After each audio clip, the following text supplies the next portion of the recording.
I've got the experience of being the closest I've ever had with a band on stage today on your movie. All right. Yeah, and That's what we were trying to do. yeah, and I have to put in context because 30 years ago, when I had the Q&A tape and retreat tapes and stuff, the impact that had on my life was really different. What was the intention of the movie? Is to get people on stage or to have a different impact on music on this new generation that doesn't have the same relation as we did with music? I think a little bit of both, for sure. I mean, for us, it was always about interacting with the fans and interacting with the audience and getting up close and personal with them during a live performance. And that was something that we were able to do a lot when we were a smaller band. But as we got bigger and bigger and bigger, it got more and more difficult to do.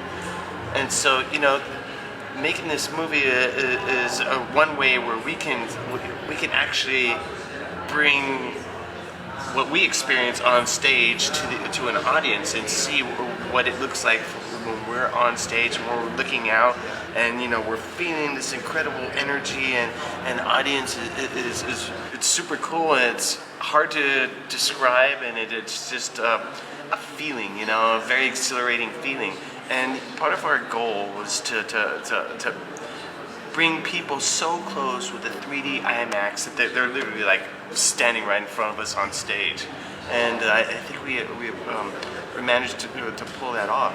To answer the second part of your question, yes, there's a generation, maybe two generations of fans who just aren't aware of the concert experience like we used to experience it. Because nowadays you go on YouTube, you stream music. Whatever. Everything's with screens, and the record store was our internet. Yeah, the record store wasn't. It was our internet. It was our social place, to meet people. It was a gathering point, for likewise people. And now that we don't have that, and it's a real shame. So maybe kids will see this and get inspired to start experiencing music rather than just gazing at it, you know?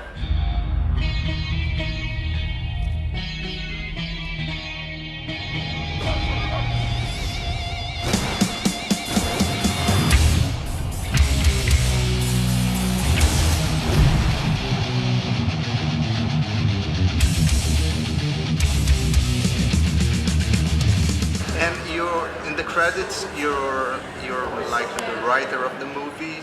What did you do in that aspect? Like you did the script, you guys. Nimrod, it's Nimrod's script. I mean, basically it's his story, but we put in a lot of our own personal ideas in things like the edits, different transitions, which scenes should go where. How clear the story was unfolding. We were very conscious of music video editing. We didn't want this movie to look like an MTV video, and how MTV videos are edited a very certain way. A very sort of logical way that makes sense for MTV or selling the song. We wanted to get away from that, and so you'll see that the editing, the shots, a lot of the scenes, it's different from your standard concert footage or music video, and a lot of that came from us. There's a lot of horror and terror elements of the movie, like the hanging puppet and the violence and all this stuff. And you were like a consultant for that? Well, I was definitely pushing that stuff. All that stuff is Nimrod's idea. I mean, he did Predators, which is a horror movie. Yeah. And I love him for that. But all that stuff, I was pushing for it. I was saying, yeah, Nimrod, good stuff. Keep it going. Let's see more. Yeah. Which leads us to your yeah. What's your relation with horror and audio? I've read that people like to see the sunset to relax, and you like to watch horror movies. Yeah. Is that the kind of relation you have Yeah, with you know, the team? to me, it's an exhilarating feeling. You know, it's exciting to watch horror movies. Watching a good horror movie is like watching a good football game, or you know, watching a good concert. You know, having a good surf session, catching lots of waves. You know, watching a horror movie, same thing for me. Yeah. It's exhilarating, and I get so much entertainment out of it, and I love it. And when I find a really good horror movie, I end up watching it like 2 or 3 times. I'm a freak. And man, you're lucky enough to have Boris Karloff outfit for Black Cat. Yeah. Is that the masterpiece of your collection? Pretty much so far, yeah. What else? Yeah. I'm gonna hook up with makeup artist Tom Savini in a couple days, and I'm gonna get some stuff from him. A bust of Jason from Friday the 13th, Part 3, and also this iron mask from this movie from 1960 called Black Sunday. And it's the mask, you see the mask in the beginning of the movie, and it gets hammered onto this woman's face. I'm getting that mask too. I'm really excited about that, and I'm getting all this stuff in 2 days, and so I'm really happy about it.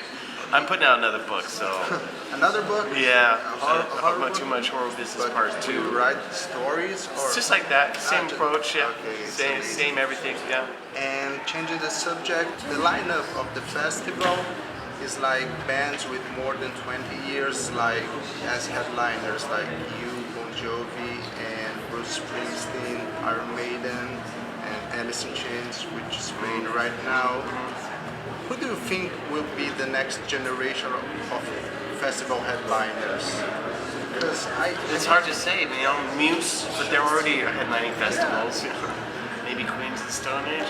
You know, it's hard to say. I haven't been a lot of really great bands that have shown that kind of promise.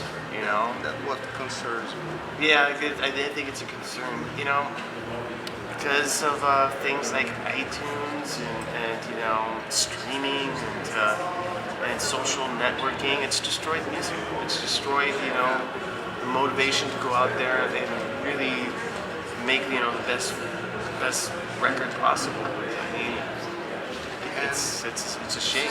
One last question. You have a concert. You had the last concert from Brazil was considered unbeatable. What's your expectations for tonight? To beat that one.